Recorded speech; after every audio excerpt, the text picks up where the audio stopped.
The RICO charge got thrown out. The trafficking charge got thrown out. All he got left with were 2 counts of the Mann Act. The prosecution wanted 11 years. The defense wanted time served. He split the baby.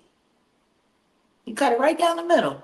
Did he not? Jaguar Wright didn't just predict Diddy's downfall. She declared his prison sentence is permanent. And now, the lawsuits piling up are about to prove her right. What she once described as a ticking time bomb inside the music industry has finally gone off, and we're watching the debris scatter in real time. Because this isn't just about a fallen mogul. It's about decades of fear, cover-ups, and the reckoning of a system that protected power at all costs. Bankman-Fried were in the unit that was 1 floor above mine.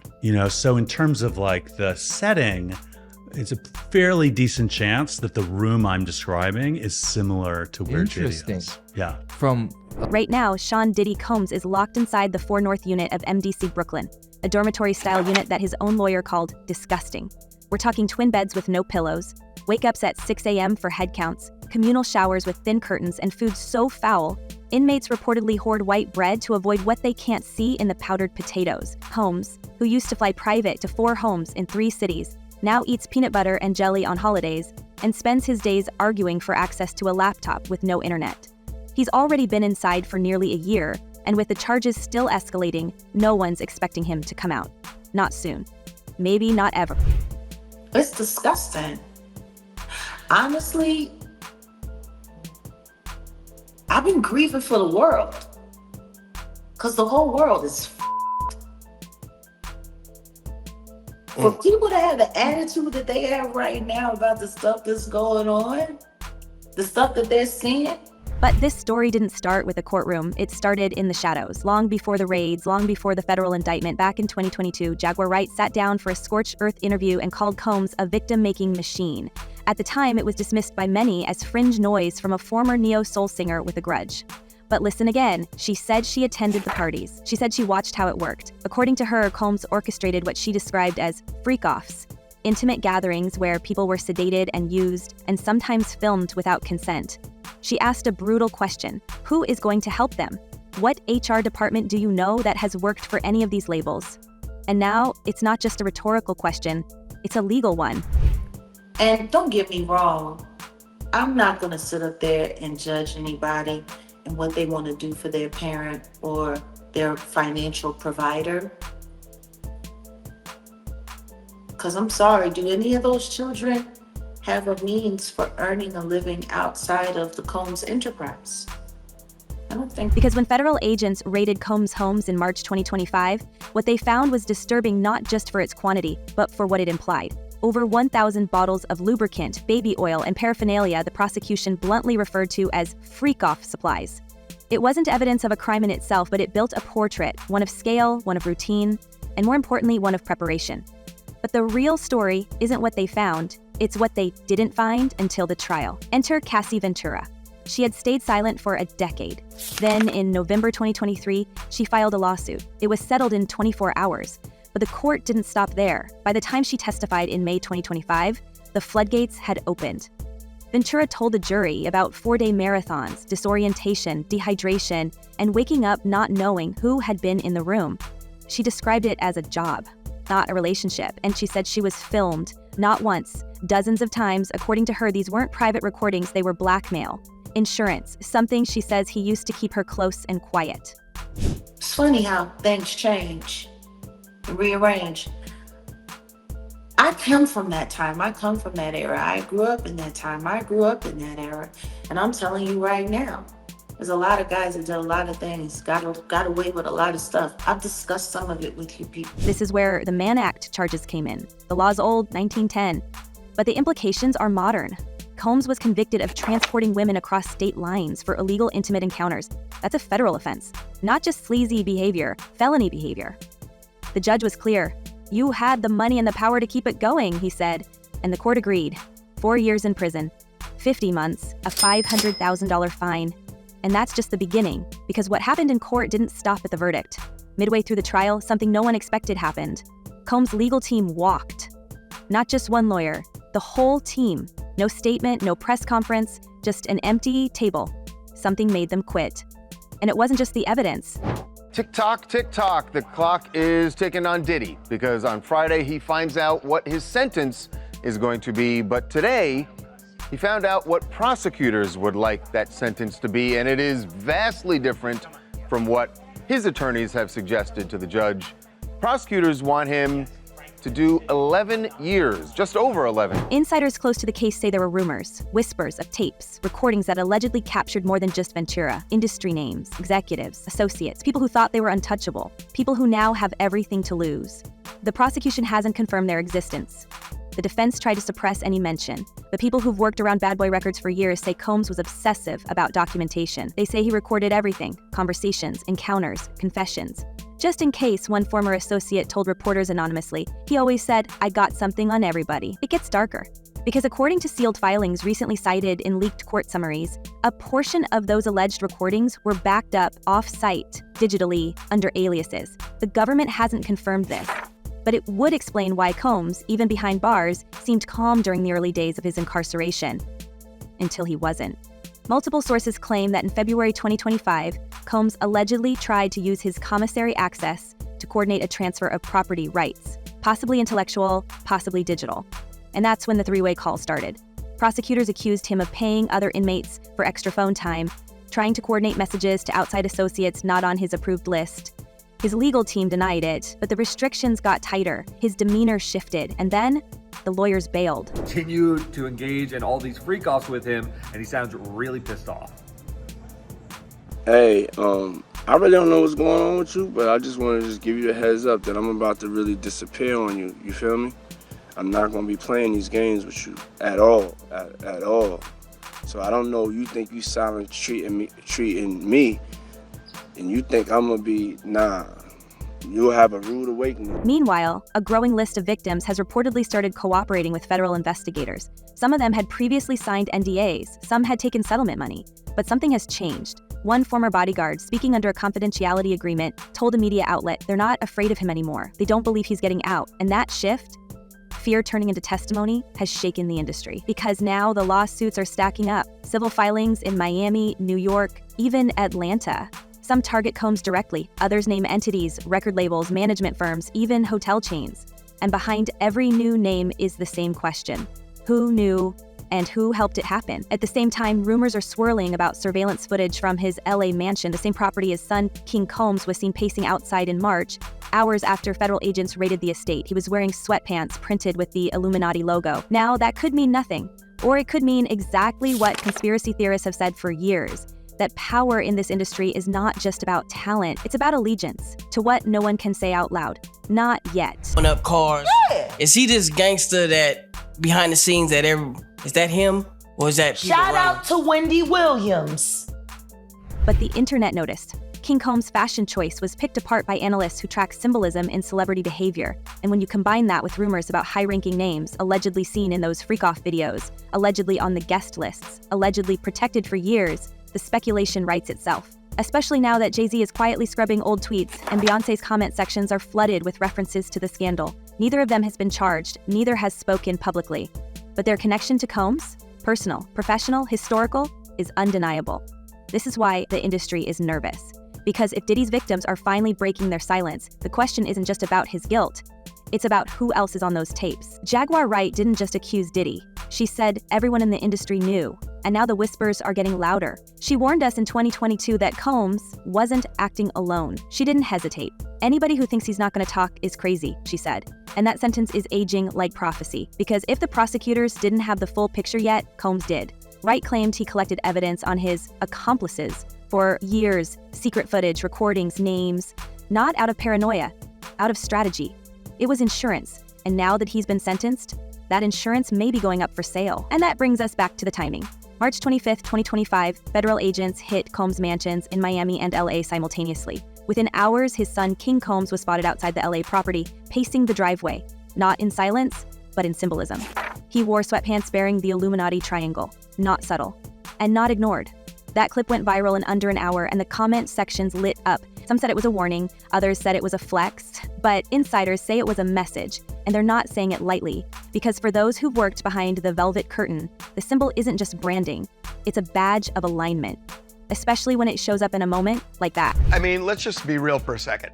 There are a lot of lawyers who call this legal extortion, and that this is the way the legal system works, which is you threaten somebody with reputational harm. And in this case, it's interesting that Jay-Z, who's very wealthy, said it would be financial ruin. And then came the digital cleanup. After the guilty verdict hit headlines in July, people started digging, and what they noticed was subtle, but fast. Jay-Z's old tweets started vanishing, threads going back years. Not political tweets, not even personal, just enough to raise eyebrows. At the same time, Beyoncé's social media saw a spike in comments linking her to the Diddy scandal. Most were speculative, some were wild, but a few pointed to something more specific. Old guest lists, studio credits, private event photos that hadn't made headlines before. We don't have evidence of any involvement, but we do have a pattern of distancing. And when power starts pulling away from power, it usually means something's cracked beneath the surface. Industry veterans we've spoken to say these aren't coincidences. One former tour manager who worked with Bad Boy Records in the late 2000s told us flatly, people knew. They always knew. You just didn't say it out loud unless you wanted to disappear. Jaguar Wright echoed that same sentiment in her 2022 interview. He's been the devil for 30 years, she said, and everyone let it happen. She never backed down. Even when questioned on whether she truly knew Combs, she replied, I would never take a picture with the devil. It sounds theatrical until you start matching her stories with the now confirmed timelines. A minute. I want to start with alleged victim number 4, who goes by the name Mia. It's an alias. She is one of the people who is testifying where the judge has granted her anonymity. She is on the stand, but everybody in the courtroom has been warned. Do not reveal her identity. Do not even give a physical description. But the lawsuits aren't just about Diddy anymore. Since his conviction, at least 3 new civil cases have been filed, all connected to the same alleged pattern of behavior: intimidation, manipulation, forced silence. The victims are no longer anonymous whisperers, they're stepping into the light. One new complainant, identified only as Mia, claims she was pressured into staying quiet for years after being told, quote, you saw what happened to Cassie, you don't want that. These aren't isolated accusations anymore. They're forming a chain. And every new link stretches back to a place Combs controlled. We also have to remember what the judge said at sentencing. He didn't just reference the criminal counts, he called out the legacy. A history of good works, he said, can't wash away the record. He wasn't talking about just charity, he was talking about the empire. Because for decades, Diddy built more than music. He built a persona. Black excellence, mogul status, father figure, brand ambassador. But now, with that same judge pointing to the gap between image and behavior, the empire's foundation looks less like inspiration and more like insulation. The most chilling detail? Prosecutors believe we're only scratching the surface. According to one sealed affidavit that was briefly summarized in open court, several of Combs' alleged victims were referred through a network of insiders.